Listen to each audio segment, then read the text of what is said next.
Bismillah ar-Rahman ar-Rahim, Alhamdulillah, wa salatu salam ala Rasulullah.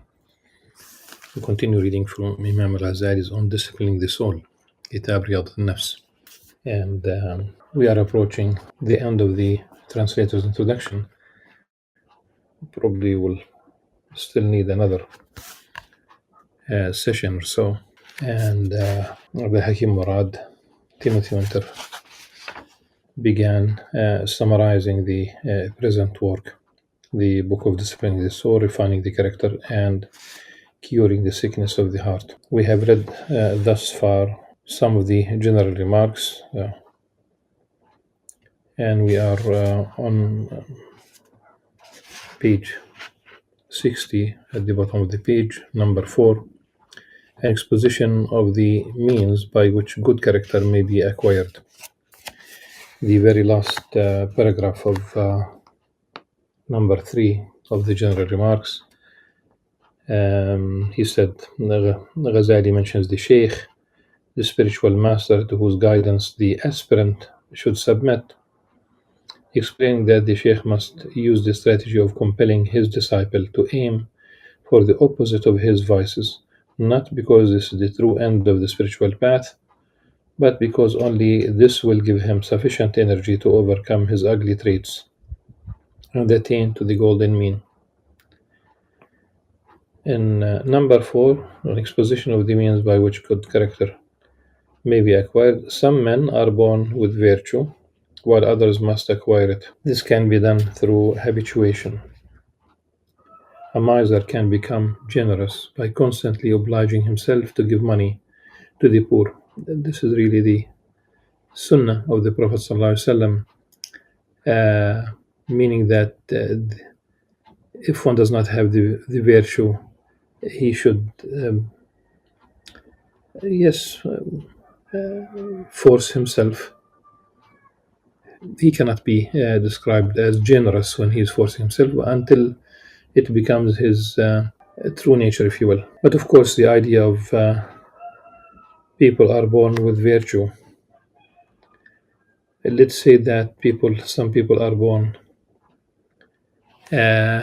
into a context that does not corrupt, social context that does not corrupt their fitra, maybe just something like this.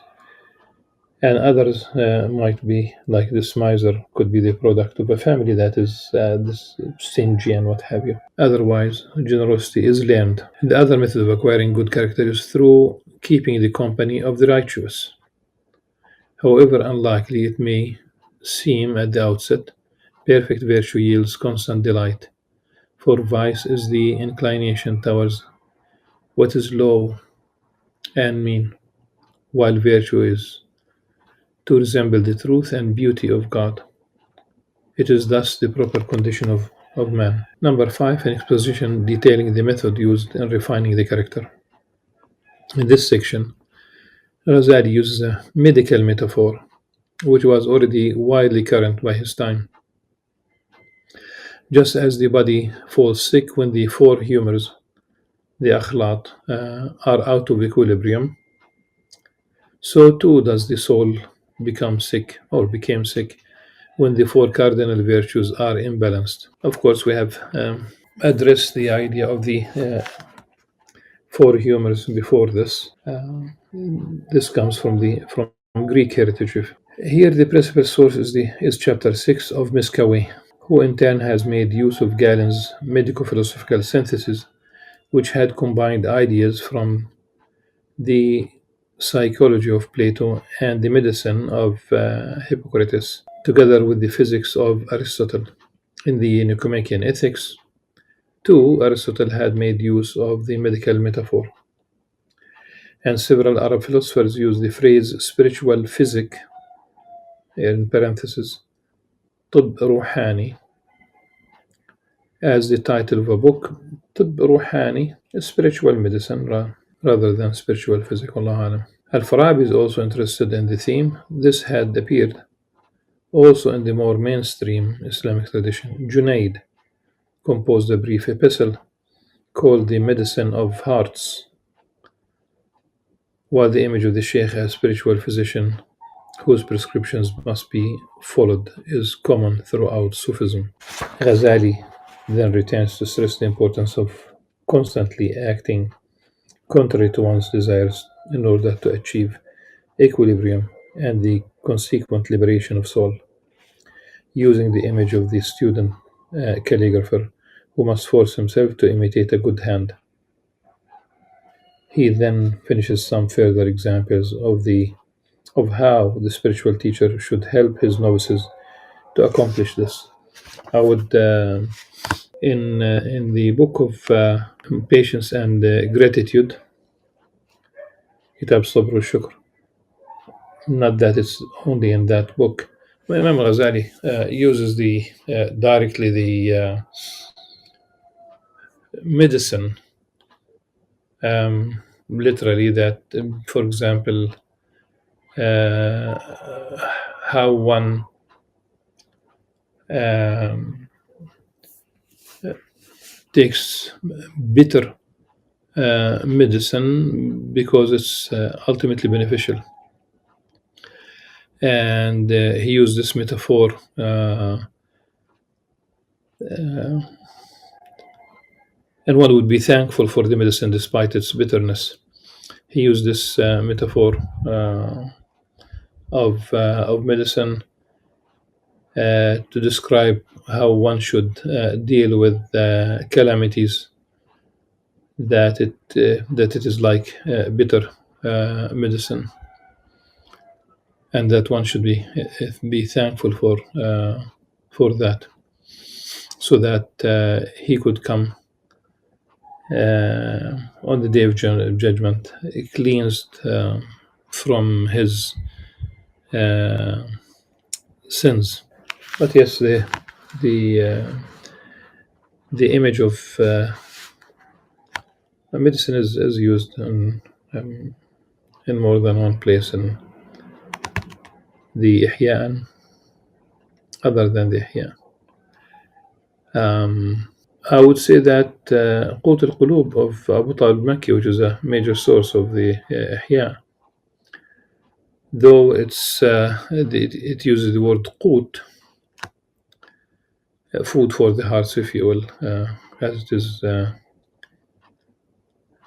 is idiomatic in English. Uh, this food is definitely spiritual, since no intention at all. It's not intended to be used for real um, real food. So Qut al-Qulub is about also spirituality. So the spiritual, well, maybe there's another image there. Number six, an exposition of the symptoms by which the disease of the heart may be recognized, and the signs which indicate a return to health.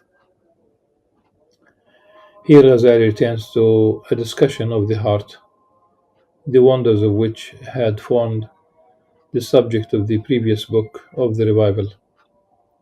The heart, he reminds us, is the faculty which understands the and knows God, and which directs the other faculties and members accordingly. When distracted by worldly interests, it is heedless of God, and this constitutes its sickness. The cure lies in understanding this and in combating the desires in question, preferably under the direction of a sheikh. When the heart is cured by achieving equilibrium, it stands upon what the Quran terms the straight path. Number seven, an exposition of the way in which a man may discover the faults in his soul. Following on from the previous section, Ghazali explores another familiar idiom of both the Islamic and the philosophical traditions, the Sufi practice of muhasaba, as in the muhasibi, self examination, had been expounded particularly by Al Muhasibi, who includes a section on how a man may know his own faults in one of his works. And among the philosophers, Galen, Razi, and Miskawi had dealt with the question. suggesting that a man can learn from his faults from a sincere friend and from the insults of his enemies. Ghazali here proposes that a man may be informed of his own faults from four sources: the Sheikh, a close friend, his enemies, and the study of the faults of others, so that you would not repeat the mistakes of others. This is the role of a friend, really. When friends are silent about one's mistakes, then probably one should question the friendship. Number eight, an exposition of evidence handed down from the men of spiritual insight and provided in the law to the effect that the way to cure the diseases of the heart is by renouncing one's desires, and that the stuff of such disease or diseases is following desires.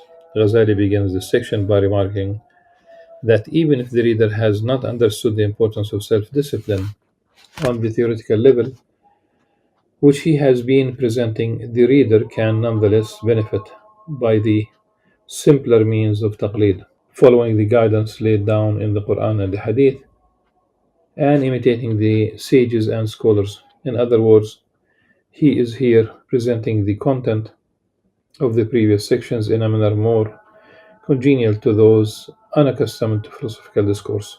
He proceeds to cite some of these texts, which include what is perhaps the most famous hadith relating to the theme of self purification. Speaking to some men who had returned from a campaign, the Prophet ﷺ said, "Welcome, you have come from the lesser to the greater jihad." On being asked what the greater jihad might be, he explained the jihad against the nafs. This hadith, although thought to be of doubtful authenticity, so it's important to remember this. This hadith, although thought to be of doubtful authenticity, is regularly used to stress the importance of the inner struggle. The fact that sometimes a chain of narrators is weak, for example, doesn't mean that the content is not valid. Imam Ghazali includes an author of a companion who said that a student seeking knowledge is in a state of jihad. That's an understanding that you know, when you talk about wars and genocide, and to come and say that seeking knowledge is a state of jihad, people might shun the idea. People might. It is so. The struggle against one's own weaknesses, the inner struggle, which is a daily thing, daily, not only during the hours of the day. It's a 24 hours thing. And Imam Ghazali speaks about the struggle between the soldiers of the angels and the soldiers of Satan, where the battleground is one's heart. So again, this hadith, although thought to be of doubtful authenticity, is regularly used to stress the importance of the inner struggle and to characterize it, partially for rhetorical purposes, as being superior even to struggles waged in defense of the faith. Defense of the faith, defense of the land, not for the sake of the land. That's because we cannot have really faith and practice when the land itself is occupied, and you are deprived of the chance to practice your faith in a genuine, holistic way. Al-Hakim al-Tirmidhi provides the unusual explanation of this. God, holy is his name, has ordained jihad, which is of two kinds: fighting the enemy with the physical sword, with the sword, physical in brackets, and fighting passion and the self with the sword of renouncing one's own will. As recompense for the former struggle, he has promised heaven, and for the latter, attainment unto him. For when a man fights the enemy and is killed, he finds the path to heaven and rejoices. So, for when a man fights the enemy and is killed, he finds the path to heaven and rejoices in its delights. As for he who fights the self and passion until they are dead, he finds the path to the throne, to the place of proximity, and then to the sessions of intimate discourse, majalis and najwa. Regarding the jihad against the enemy, God says, those who strive with their wealth and lives in God's path are triumphant. So that's part of the verse. Their Lord gives them good tidings of mercy from Him and acceptance, and gardens where enduring pleasure shall be theirs, everlasting. And regarding the jihad against the self, He says, as for those who strive in us, we surely guide them to our path. وَالَّذِينَ جَاهَدُوا فِينَا يَهْدِيَنَّهُمْ سُبُلَنَا. This superiority, Ghazali's tradition affirms, lies in the fact that the inner jihad is more difficult and is to be fought unceasingly, and that the inevitable reward for success in its salvation. Number 9, an exposition of the signs of good character. One can only identify evil traits within oneself if one is aware of their excellent opposites. These are listed in the Quran and the Hadith and exemplified in the lives of the Prophet and the saints, some incidents in which Ghazali proceeds to cite. Here, Ghazali's position is far from that of Aristotle, who had relied on reason and consensus alone. Number 10, an exposition of the way in which young children should be disciplined and the manner of their upbringing and the improvement of their character or characters. Although the question of educating the young is clearly related to Ghazali's theme, this section reads as something of an intrusion. It is drawn largely from a chapter of Miskawayh's Refinement of Character, which a few amendments designed to bring it into accord with Ghazali's Sufi perspective. Chief among these is the addition of a long story about the childhood of Sahl at-Tustari. Miskawayh tells us that his section is mostly copied from the book of Bryson. This refers to an obscure Neo-Pythagorean philosopher of the first century of the Common Era, whose work had also been known to Ibn Sina. Bryson's work on economics, by which is meant the ordering of the household, is lost in Greek, but Arabic and Hebrew translations have survived, which enable us to identify the original Miskawayh's ideas fairly precisely. Miskawayh has filtered out the more offensively un-Islamic practices such as wine bibbing, but the Greek background of the work is still visible. For instance, in the recommendation that young boys take regular exercise. Elsewhere in Ghazali says, for example, that children should memorize not only the Quran but the faith itself. Later on they will understand. That's what Al-Ghazali says. At a very young age, they can memorize very well. Number 11 is quite long.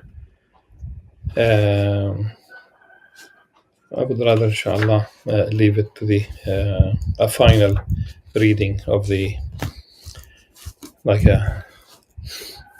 final session on the translator's notes and introduction So until next time, inshallah, subhanakallah wa hamdik, ashhadu an la ilaha illa anta astaghfiruka wa atubu ilayk. Assalamu alaikum wa rahmatullahi wa barakatuh.